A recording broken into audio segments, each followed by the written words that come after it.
penyebab selain faktor genetik juga berpengaruh, ada pengaruh dari pola makan yang buruk, kurangnya aktivitas fisik, serta kebiasaan tidur yang tidak teratur. Menurut Sekti yang tidak bisa dibantu di jurnal pada tahun 2020, obesitas dan obesitas sentral juga lebih banyak ditemukan pada mereka yang tingkat pendidikan tamat SLTA dan pekerjaan sebagai ibu rumah tangga. Lalu berdasarkan data Kementerian Kesehatan 2021, prevalensi atau penyakit obesitas pada orang dewasa terus meningkat dalam beberapa tahun, yaitu 1 dari 5 orang mengidap penyakit obesitas.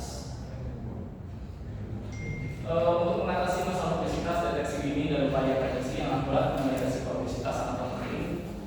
Langkah pencegahan dapat diambil sebelum kondisi obesitas berkembang lebih lanjut atau lebih buruk.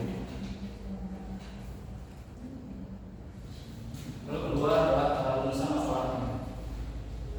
Rumusan masalahnya menurut Saraswati dan teman-teman ada jurnal tahun 2021, kejadian obesitas dipengaruhi oleh banyak faktor, di antaranya faktor lingkungan, pelayanan kesehatan, genetik, dan perilaku. Lalu faktor-faktor ini juga termasuk pola makan, tingkat aktivitas fisik, kebiasaan tidur, serta faktor kesehatan lainnya yang dapat mempengaruhi kecenderungan seseorang untuk mengalami obesitas. Selain itu, penelitian ini juga mengkaji apakah decision tree dapat digunakan sebagai model yang efektif dalam memprediksi risiko obesitas.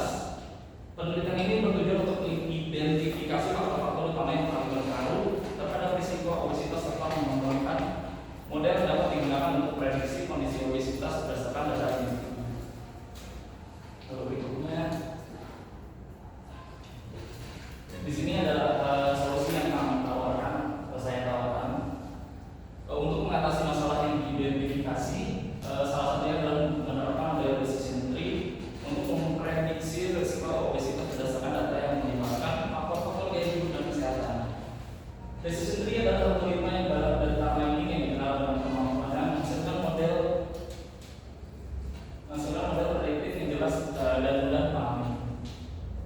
Dengan menggunakan algoritma ini, penelitian ini bertujuan untuk membangun model yang dapat diklasifikasikan individu berdasarkan risiko obesitas mereka, sehingga dapat memberikan informasi yang lebih tepat mengenai faktor-faktor yang perlu diperhatikan dalam penanganan obesitas.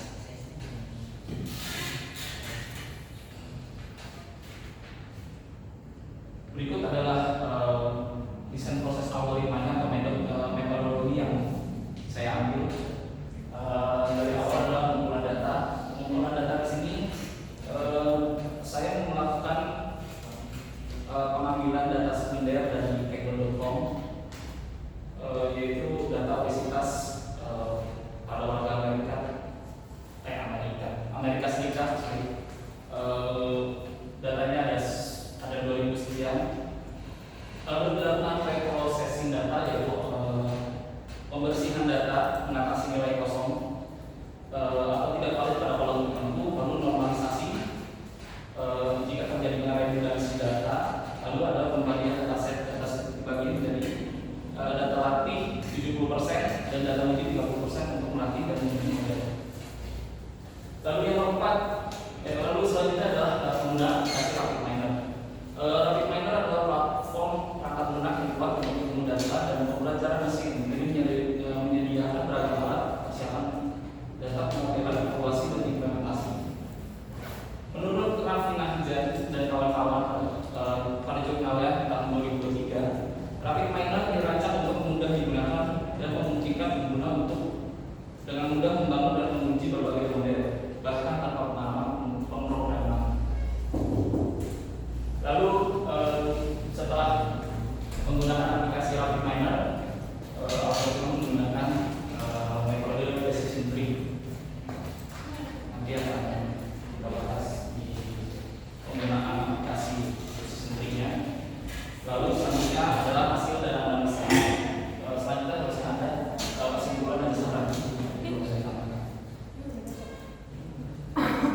Berikut adalah data-datanya.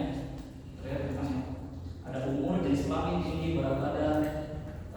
Ini adalah minum alkohol, makan teratur, makan seberapa kali, jumlah makannya dalam sehari, lalu merokok, frekuensi olahraga, ada ngemil, menggunakan transportasi umum atau tidak. Di sini ada perjalanan dan transportasi umum. Berikut juga level obesitasnya.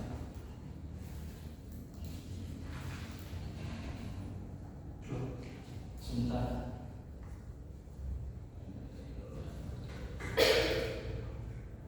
Ini harus di-upload baru muncul.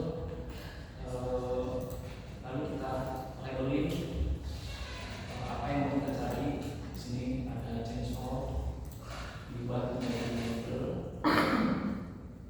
Oke, dia akan tampil berwarna hijau seperti ini. Lalu di next, lalu simpan di repository yang mana.